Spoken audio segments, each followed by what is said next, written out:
Hi friends, supporters and enemies. It's the 1st of February 2017. I'm going to try and go daily because there's just so much going on. So the first thing I want to say is that the next Bible study I'm going to do is the first book of Enoch, which is part of the apocryphal ancient writings, and it's not included. It was taken out of the Bible, I think, possibly by the Catholic Church. But anyway, so I'm not starting that today, and this is not a Bible study, but I'm just going to read you a brief description of what the Book of Enoch is, because it's very relevant to the times we're living in. So, here we go. So, first Enoch may be divided into the following 5 major sections. The Book of the Watchers, chapters 1 to 36. Enoch is a righteous man who has received heavenly visions.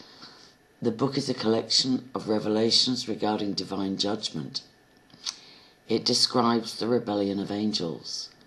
The fallen angels, called watchers, and this is in the Bible, folks, this is in the King James Version, have sexual intercourse with human women who give birth to a race of wicked giants. The giants lay waste to the earth and humanity, and so become the occasion for the flood, in which they are destroyed. But once their demonic spirits are released from their dead bodies, these demons wreak havoc in the world until the end time of judgment. The Book of the Similitudes, which is Parables, chapters 37 to 71. Enoch again receives heavenly visions, which are interpreted by angels. The primary character of these revelations is the Son of Man. Other titles employed to name this Messiah figure are the Chosen One, the most common title, God's Anointed One, and the Righteous One.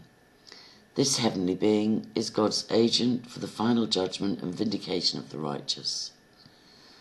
The Book of Astronomical Writings, or Heavenly Luminaries, chapters 72 to 82. Visions of heavenly and earthly occurrences advocate a 364-day solar calendar as opposed to the controversial lunar calendar. Enoch describes to his son Methuselah his journey through the stars above the earth, guided by the angel Uriel. This is new to me, guys, so we're going on a journey together. I mean, I've read the Book of Enoch, but it's still mind-stretching. The Book of Dream Visions, or Animal Apocalypse, chapters 83 to 90. Enoch recounts 2 visions to Methuselah. I sing a lovely song. I think it was Eartha Kitt originally. Methuselah lived 900 years. Anyway, it's a bit blasphemous, that song, but it's a lovely jazz song.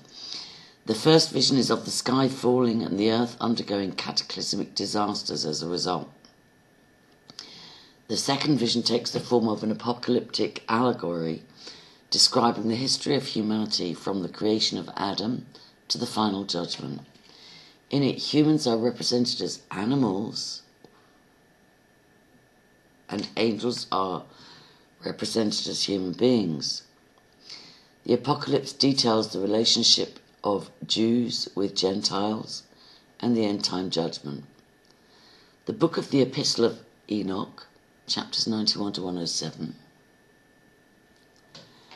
This epistle is written by Enoch for later generations. Righteousness and wickedness are contrasted throughout the letter in order to show that goodness and truth will be rewarded by God, but evil and sin will be punished by God. This sober eschatological prophecy admonishes readers about the final divine judgment. Title also called the Ethiopic Apocalypse of Enoch. Sources: attempts to explain some enigmatic passages from the Book of Genesis, influenced by the canonical books of Ezekiel, Jeremiah and Daniel. Canonical status, Old Testament. Anyway, blah blah blah. Author: Anonymous Jews. I'll just give you a little bit more on this The 5 books within First Enoch were apparently written at different times by different authors. Their probable chronological order from earliest to latest is 31452. Yeah, Vinnie Eastwood had an interesting theological scholar on his show that says the books of the Bible, particularly the New Testament, are all jumbled up. I think the whole thing, actually, and I'd be really interested to read them in the order in which they were written. So then it says original language. Though written originally in either Aramaic or Hebrew, this book is fully extant only in ancient Ethiopic. Translation. Fragments exist in Latin, Greek and Aramaic. Some fragments have been identified among the Dead Sea Scrolls. Anyway, so that's that. Now I will go back to... seems kind of strange to go back to this, actually. Here we go. So, I'm probably going to publish this on my second YouTube channel, Angie Paradisney, of which I believe there's a fake channel up, which has caused alarm with some of my friends and colleagues. So, you know, use your discernment. If it doesn't seem like me, it's not me. Shoot me a message and I'll almost certainly confirm it's not me. But there's also the thing of malicious editing where people can mash things up and take things out of context and put them together a la mainstream media. So I'm just going to answer some stupid troll questions. In actual fact, I'm going to try not to be insulting, and I'm going to play a game. The Inquisitor, YouTube commenter, you know, anonymous profile. I'm going to actually pretend that you're genuine and that you, you know, you really want to know the answers to these questions. My suspicion is that you're a troll, but I'm going to set that aside and answer your questions. So, it's... Angie, can I come on your show and get you to explain what evidence you have that the people of Hampstead are baby-raping cannibals? Okay. Masses of evidence. You can go through Hampstead Research Archives. You can view the 24 disclosure videos of Gabriel and Elisa. You can... there's a dossier of all the evidence which is with the authorities. There's just masses of evidence. Masses and masses of evidence. But I would refer you back to the children's disclosures in the first instance. And if you genuinely... You know, you can refer to somebody like Sabine McNeill, who's collated the evidence, although there's question marks over her motives. You can refer to somebody like Chris Costa, who's got some great evidence gathered. You can, refer to, there are groups. The evidence is there. And basically, I'm not looking to have the debate again. It's almost 2 years since we started gathering evidence, so it's I'm not going to summarise 2 years of evidence, but what we're looking for is a proper investigation based on the evidence gathered. Things like, you know, the children making detailed descriptions of tattoos, piercings, body markings, scars on their abusers, which... Keep it simple, you know, we don't even have to get intimate. For instance, Father Paul was described as having piercings down his spine, I think it was. So let him just expose his spine for inspection, as Michael Jackson had to when personal markings were described. You know, we've got evidence of refurbishments and and remodelling and so on being done in the location specified by the children's disclosures. We've got evidence of, for instance, a reporter from UK column going to London, Hampstead, and tracking the children's descriptions of locations and so on and so forth, and finding them all to tally. We've got medical evidence, Dr. Hodes. Medical evidence corroborating the children's claims of chronic long-term abuse. We've got forensic evidence of pornography sites, child porn distribution,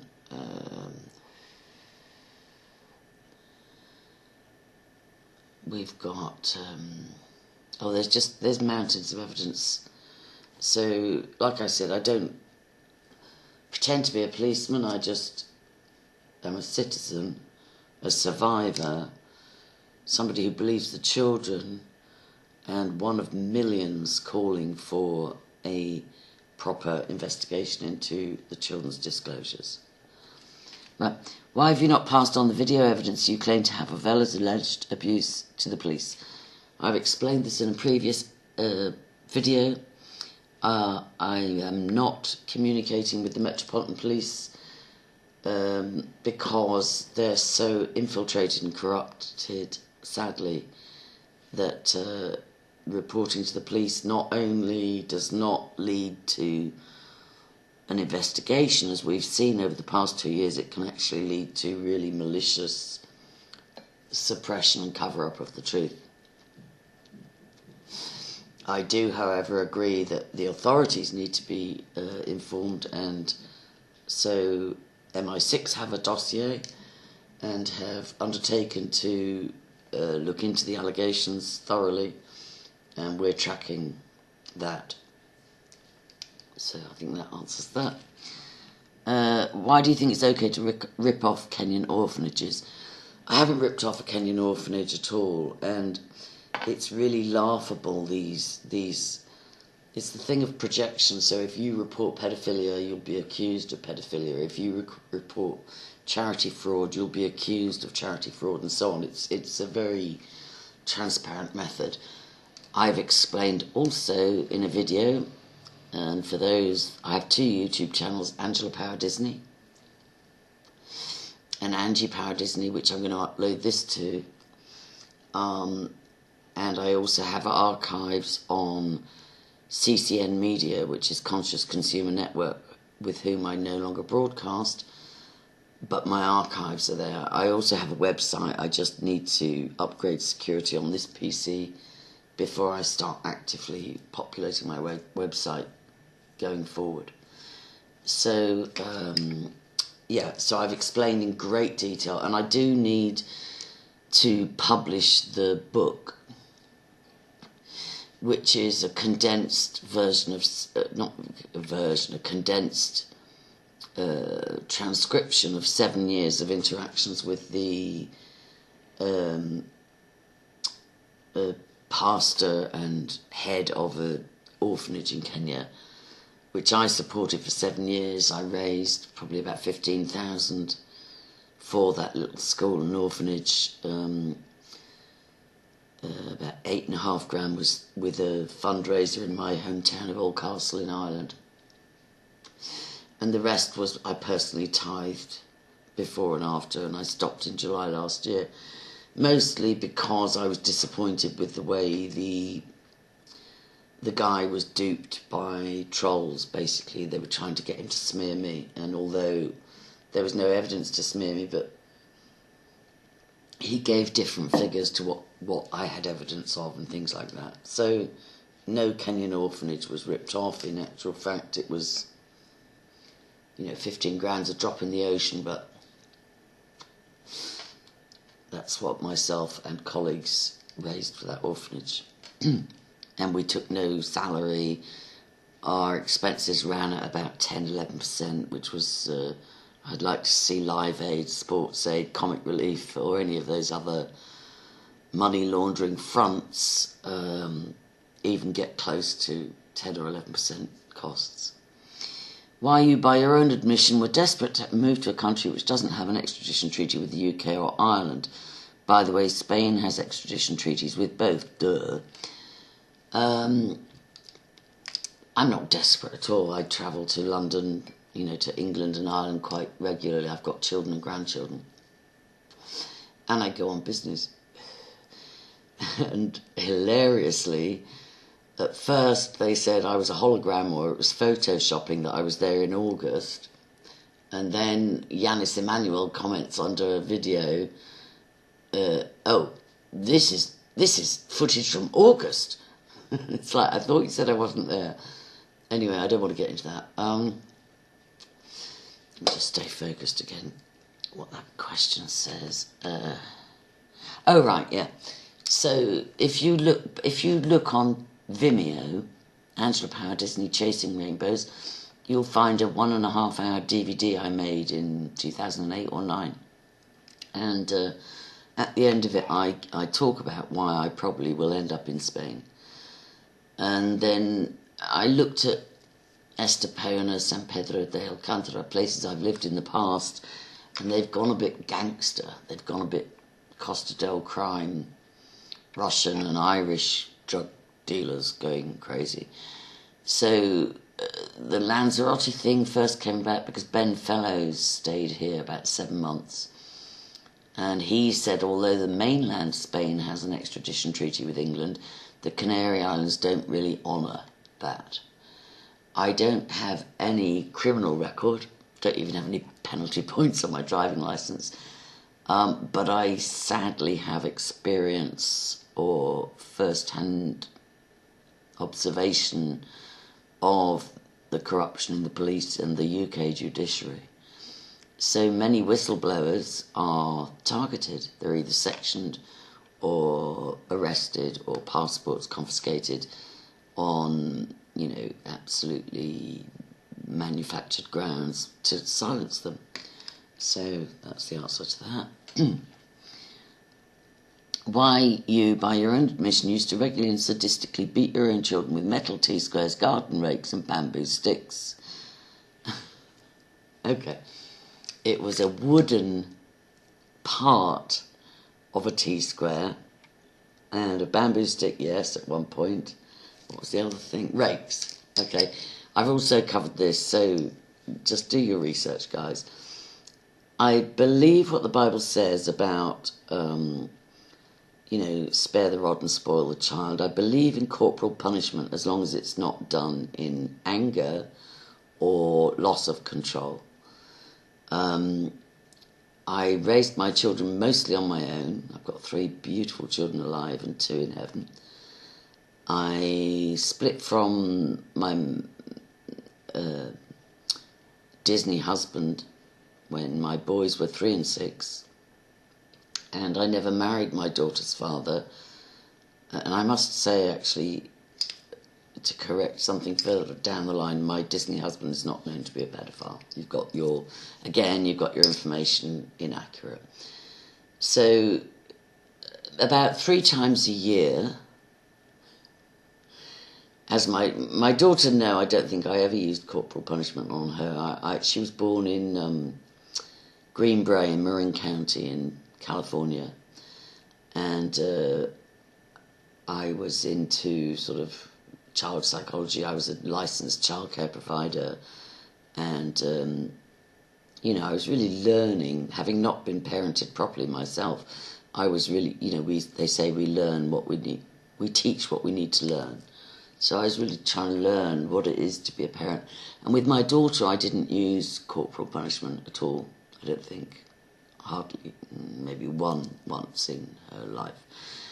But I kind of spoiled her a little bit. I kind of overpraised and over-acknowledged and over-sheltered her from life and discipline. I kind of tried to compensate for her for having a pedophile father and being abused and feeling guilty for that. So So with my sons, when I was married to their father, and particularly afterwards, 2 or 3 times a year, they would get a couple of whacks of a bamboo stick on the backside or T-square, but basically, because I'm not strong, and like, oh no, actually, let me just correct that with my daughter. She did get the slipper sometimes.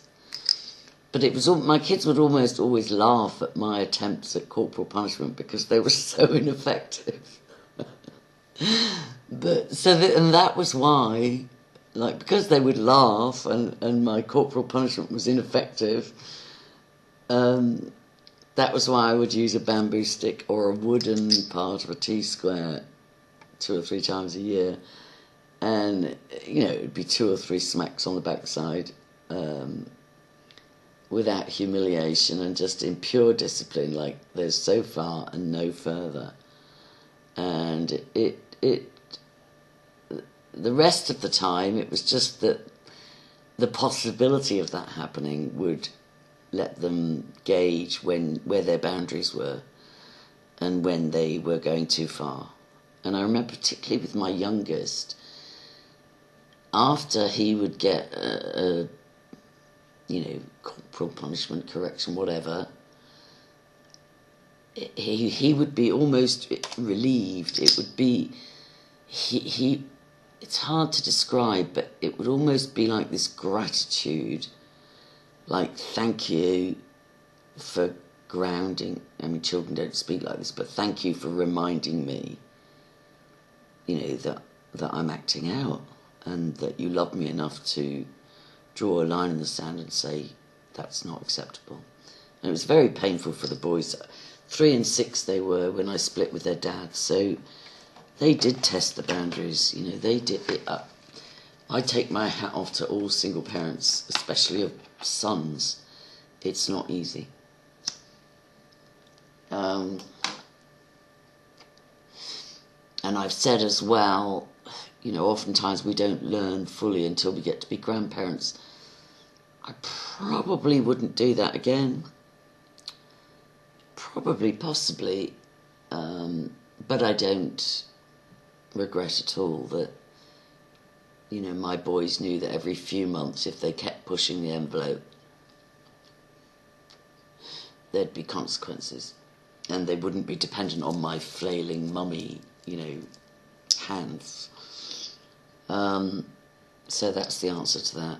And whenever people criticise my parenting, I just say, by their fruits you'll know them. I've got great kids, very respectful kids, kids that know God, and kids that pray, and kids that have good character. So that's the answer to that. Why you beat the living crap out of your own son for viewing porn. Yep, that I'm guilty of. That was one of those times of discipline that was not done in love and self-control. One major reason why I left my marriage after 10 years was because I discovered my husband had a serious porn habit. I felt violated by it. I felt as if he'd had an affair. As a survivor of sexual abuse, I feel horror at the objectification of pornography and the things it's been used for to normalise. I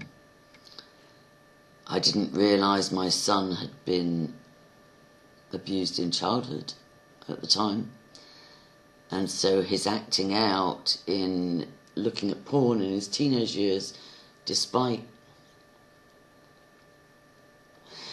social engineering trying to say that's normal and that's healthy and it's just a phase they go through, to me it was, I got triggered into remembering the horror I felt when I discovered my ex-husband had a severe porn habit.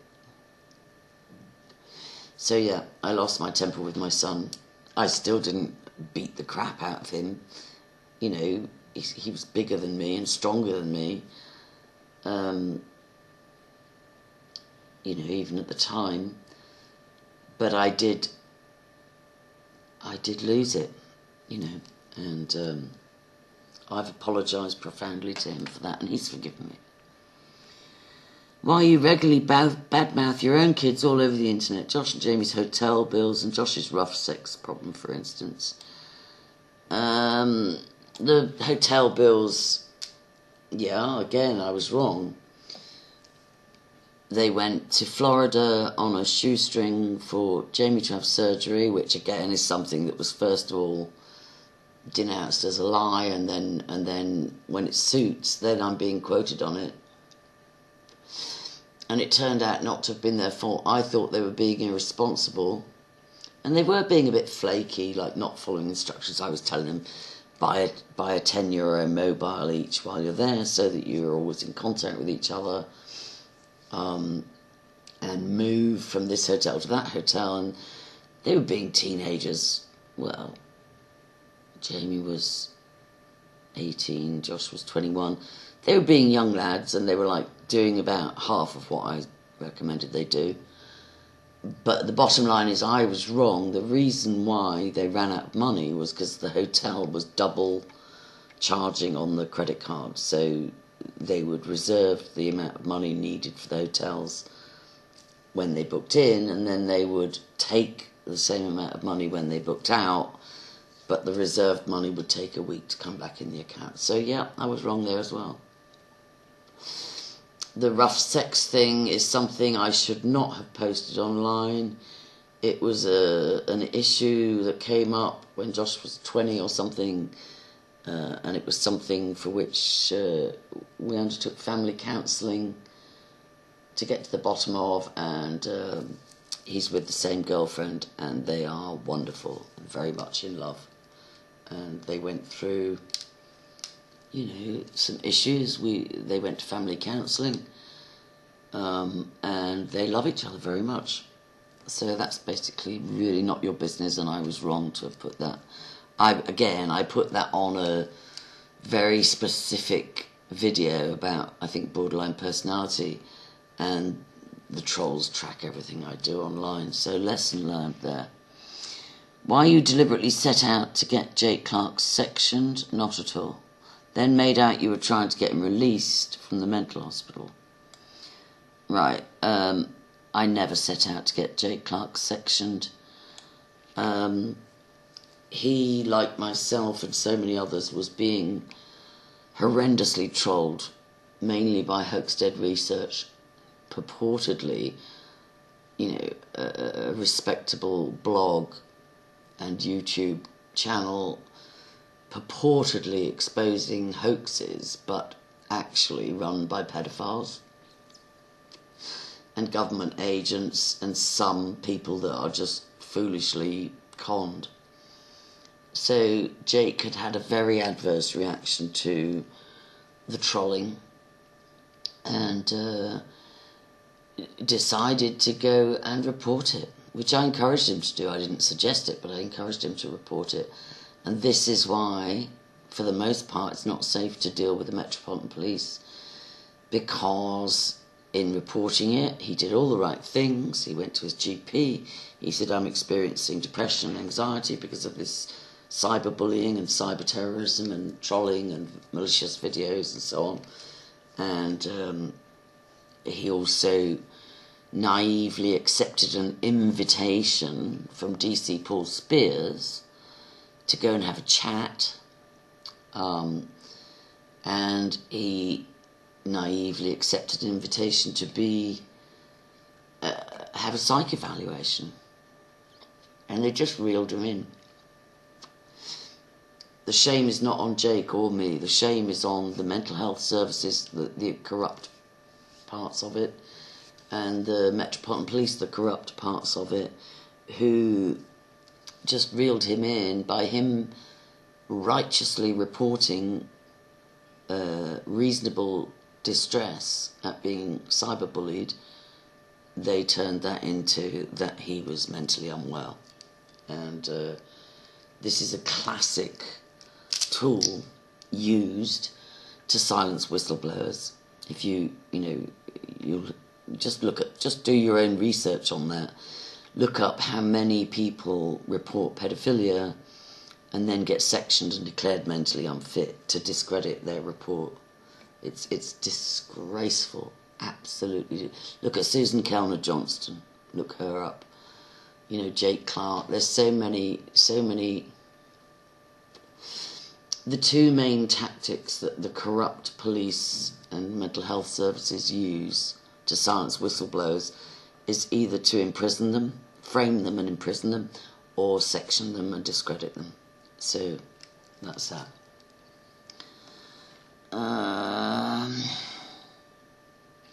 Why you claim to have written so many non-existent articles for non-existent magazines and newspapers?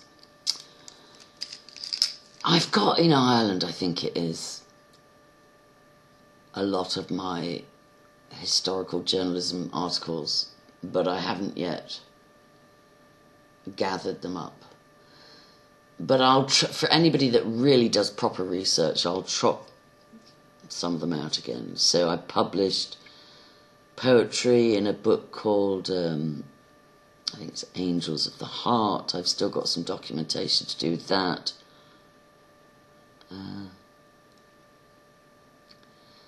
Yeah, I'll pull out that documentation, but this is tedious.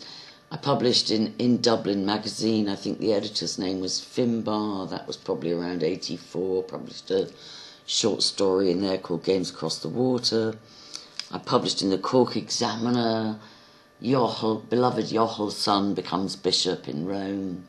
That was Devlin, Father Devlin, or Bernard Devlin. I published in the Irish Times around the same time when Live Aid was going on, the politics of hunger in Ethiopia.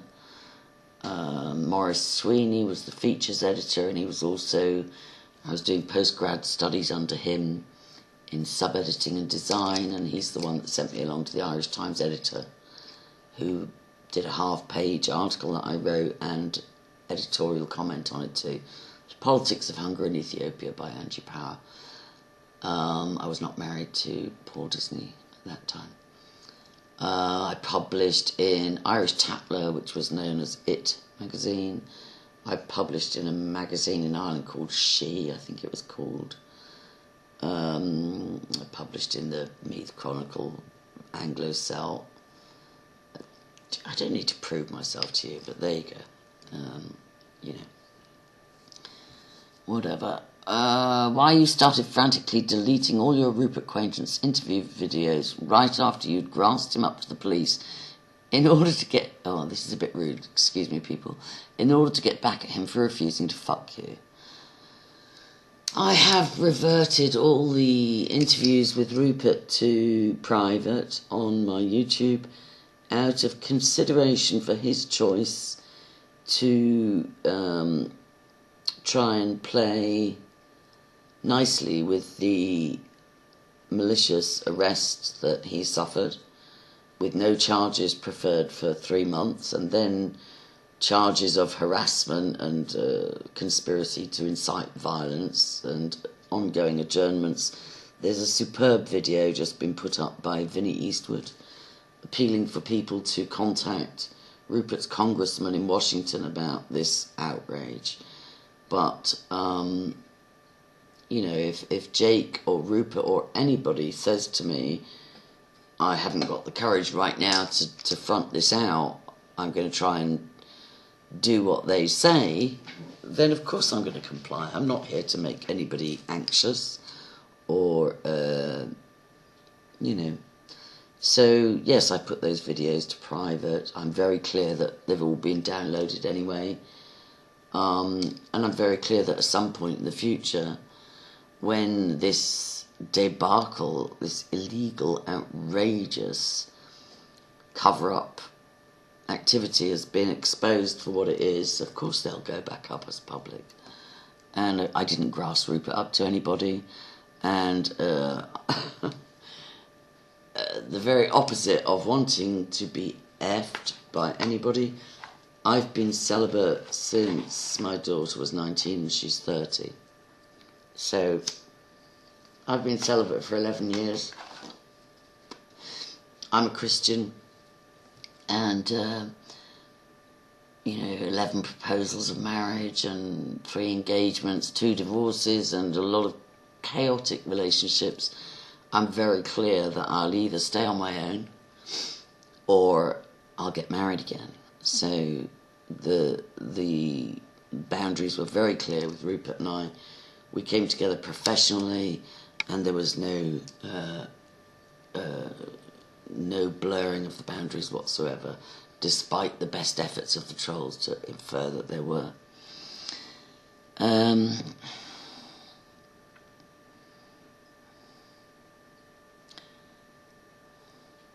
Why you keep changing the subjects for which you claim to have a degree? Okay. So I started at Warwick University in 1978. I enrolled for English and theatre. It was people like Joan Littlewood and so on were very excited because it was the first theatre studies degree of its kind.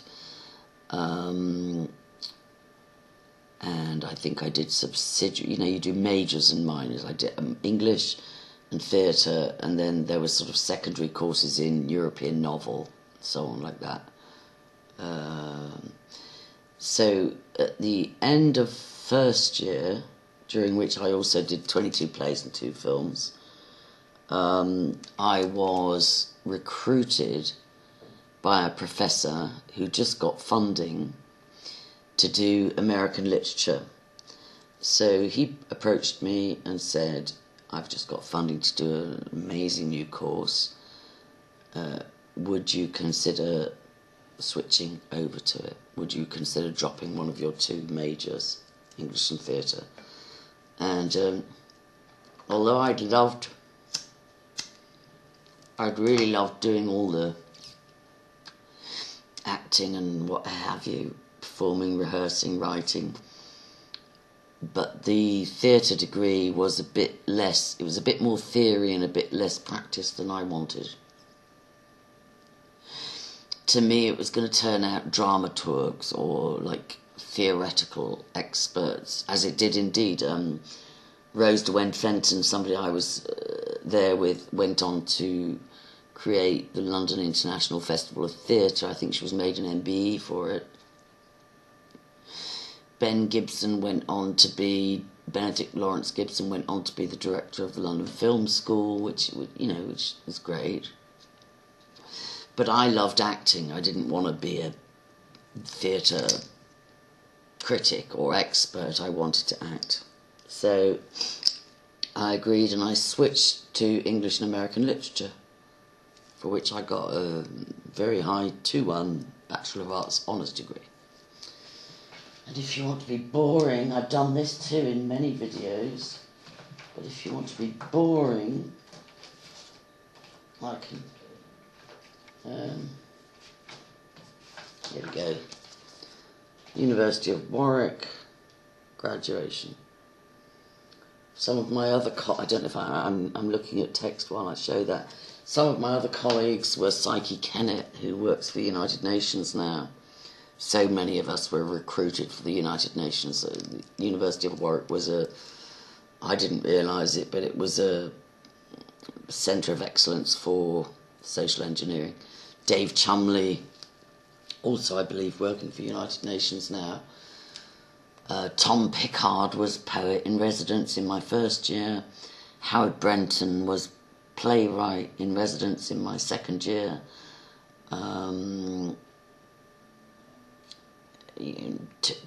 Paul Howard was one of the English professors. Or Tony Howard. No, Paul. Anyway, I've got oodles of proof of my graduation from Warwick University. So,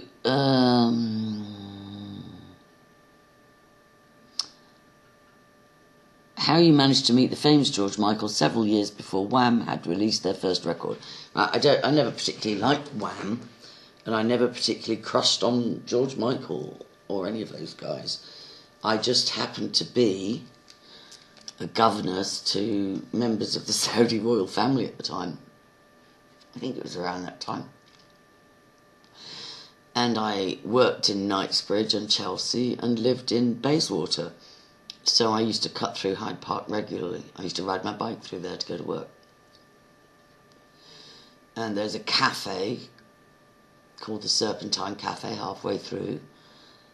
And I think, if memory serves me right, one of the children that I was governess to of the Saudi royals, Al Khashoggi's, had a crush on him, and unless I'm melding two memories, it was somebody else that said to me, oh look, there's George Michael, you know. And I would estimate that would have been around, I don't know, 1980. Something like that. I might be wrong, but, you know, I don't... that's the truth. I don't care whether you believe it or not, and I don't know when Wham released their first record. How you managed to play the O2 Academy decades before neither it nor the O2 company existed. I never called it the O2 Academy. I said we played Brixton Academy. I sang with a band in about 83, 84 in London. We played Ronnie Scott's. We played almost all the Ken Livingstone festivals in the park. We supported Aslan. Yeah, I think it was called Aslan. We were to audition for Slane Castle. We played the Brixton Academy. We, like I said, you know, it was great times. So I never referred to the O2 Academy. Yeah, so that's that. The guy, I don't need to go into more details. I sang in a band for a couple of years in London. It did really well, and we played some decent gigs. How you can claim ignorance on who's donated to your again he's being rude, Go Fuck Me begging campaign, even though donors are always visible to the recipient and cannot donate anonymously. Well, that's not true. Well, they do. I know who they are, because I get an email, but there's an option on GoFundMe, which is if you want to appear anonymously, and some people select that. And sometimes I recommend they select it, because anybody that supports me is trolled. So I don't know what you're referring to there. I'm bored already with this, but there you go. Why you claim to be related to so many famous people to whom you are in fact in no way, shape or form related, and why you cited an award-winning genealogist who does not exist as your source.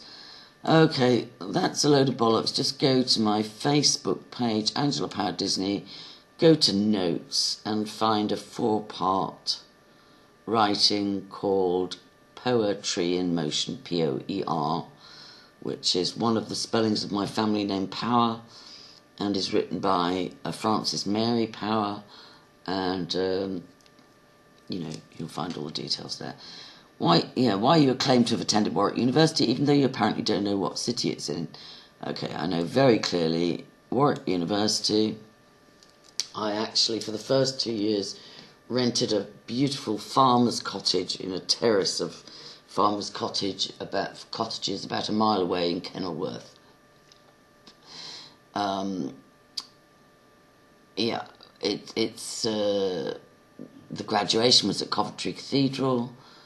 In my 3rd year, I moved, the last part of term I moved into university accommodation, and I remember the name of the student block I was in. It was called Tossal, T-O-C-I-L, which I always thought was a strange name. 12-person apartment, 6 boys, 6 girls, separate showers for each, beside the swimming pool. Performed multiple productions in they had a 150-seater theatre in the round, and they had a 1,000-seater performance area as well. Was it 1,000? Anyway, they had a little intimate theatre in the round, and they also had a larger one in the arts centre. I can describe any part of Warwick University you like. So it was about 1.5 miles from the terrace of cottages in Kenilworth, where Stoneleigh equestrian events take place, and not too far from Warwick Castle, but graduation at that time was in Coventry Cathedral.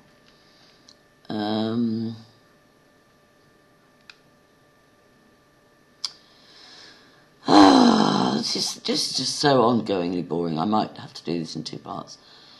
Right.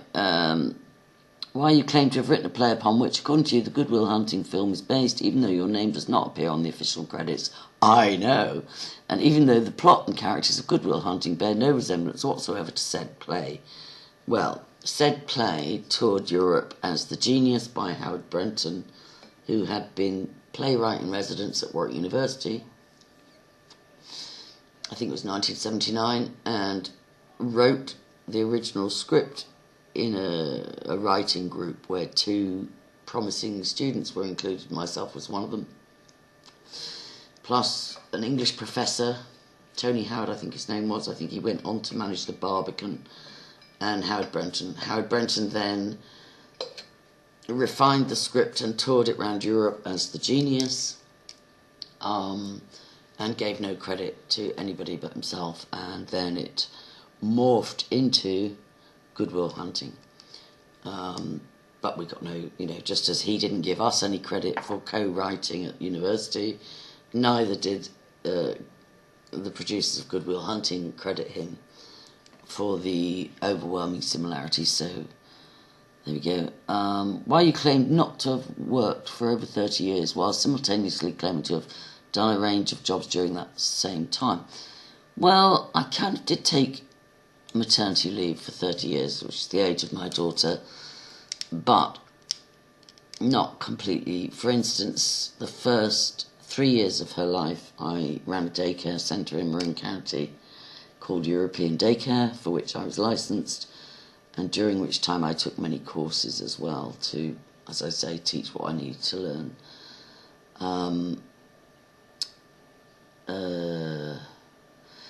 I was married for 10 years and was supporting my husband in a business, and I used to do the VAT returns, I used to do the hiring and firing.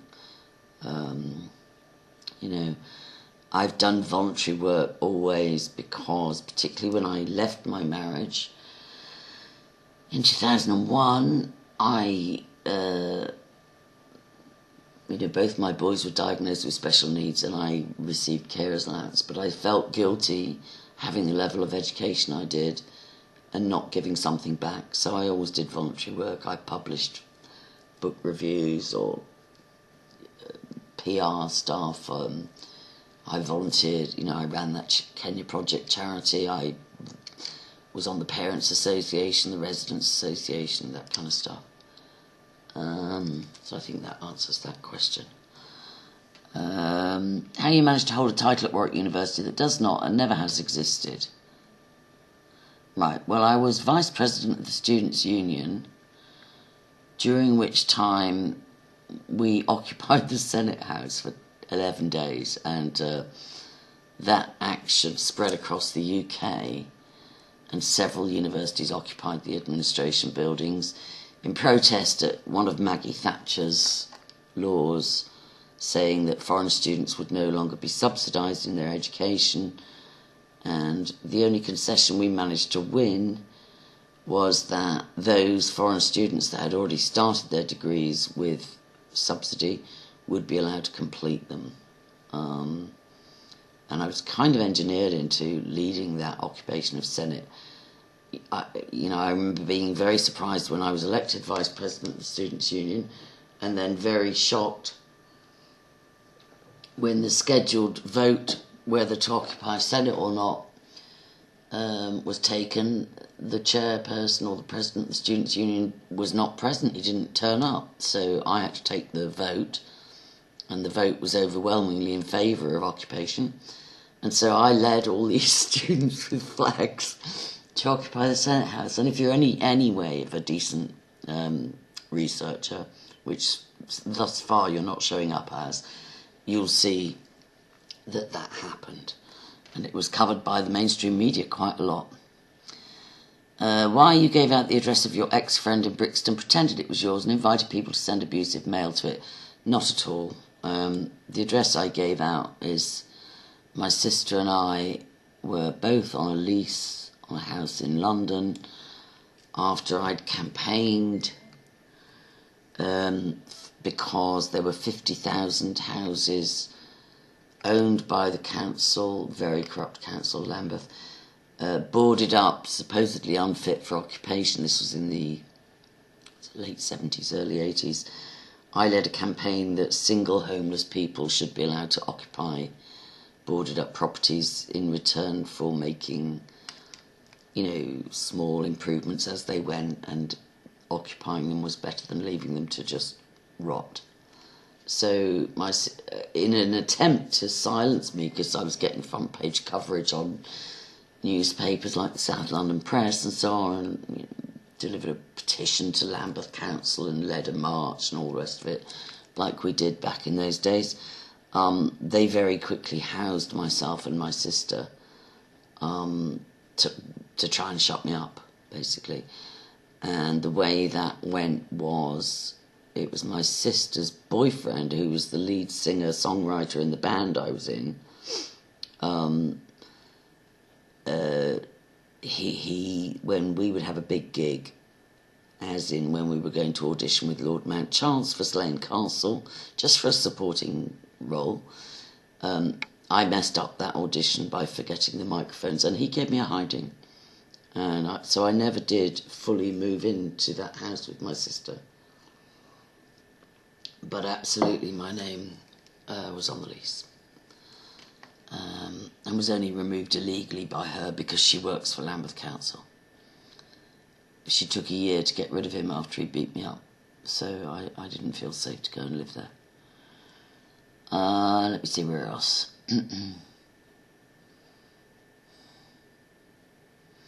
How you justify your nasty defamatory smear campaign against Sylvia Major?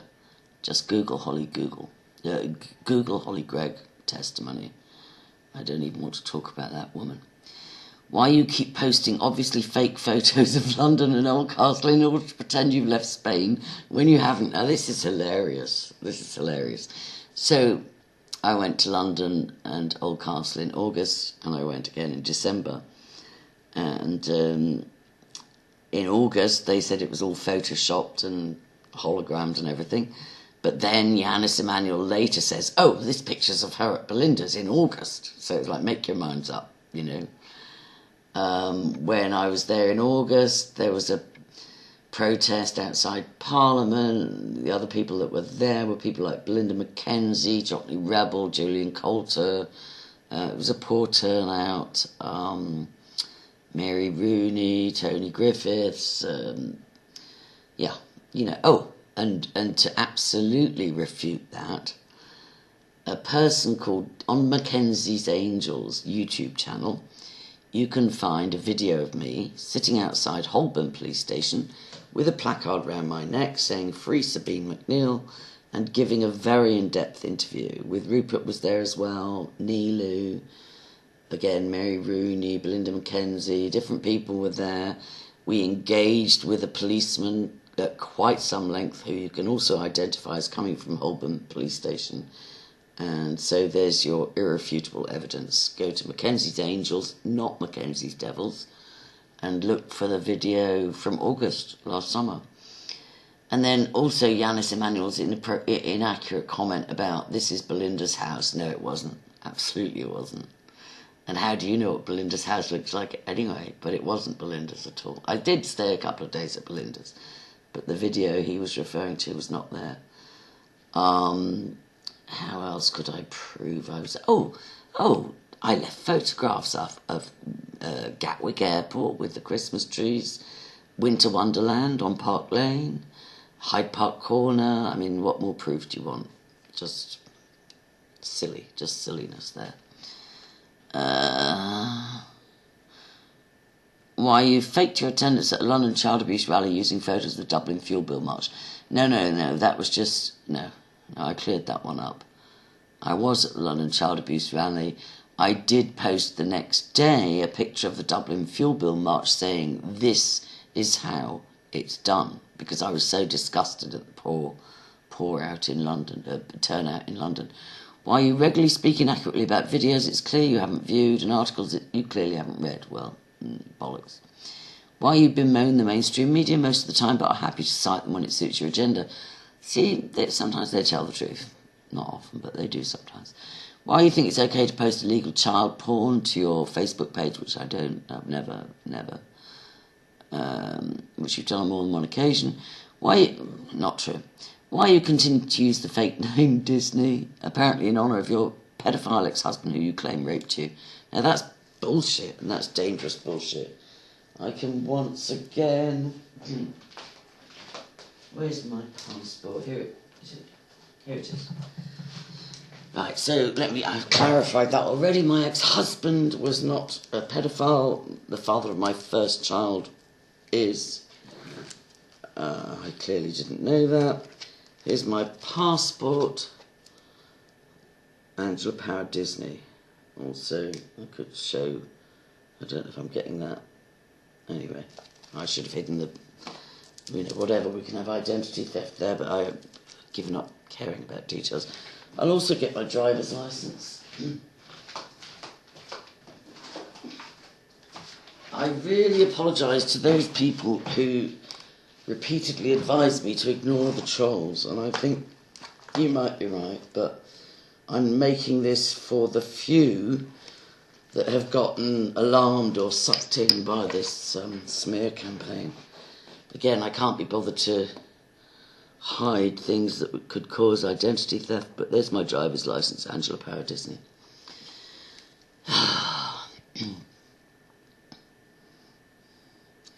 Yeah, I've never claimed my I've never claimed my ex-husband raped me, and he certainly wasn't a pedophile.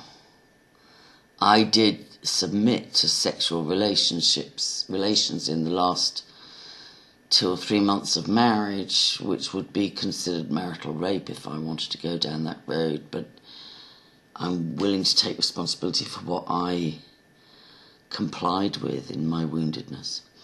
Why you lived a fake life as someone else in London in the 70s? What? That's hilarious. I don't know what you're talking about. I've always been Angela Power until I married, and then I was Angela Power Disney. So, how you managed to bring down the multi-billion-dollar corporation BCCI during your 2 weeks there as a temp, and despite initially claiming to have loved working there. I did love working there, and I worked there for just shy of 3 years. I never was a temp. I got the job through Brook Street Bureau on, what do you call that street? Just off of Piccadilly Circus. It's that road that leads to Piccadilly Circus through Green Park, and the next road along is Regent Street. It's not Oxford Street. Anyway, my boss was Tahira Masood. She was the daughter of a Pakistani diplomat. My colleagues were Ashkan al-Hawari, Ghassan. He was Egyptian. I can't remember his name. Lynn French, Hourik Masulian. My general manager was Vilayat Hussein Abadi. The president of the bank, who's also on the committee of 1100, was Aga Hassan Abadi. One of the branch managers that stalked me was called Saeed Chowdhury.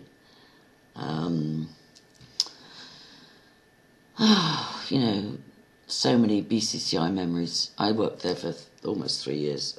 I think that's enough evidence to be going along with. And I didn't bring them down. I left.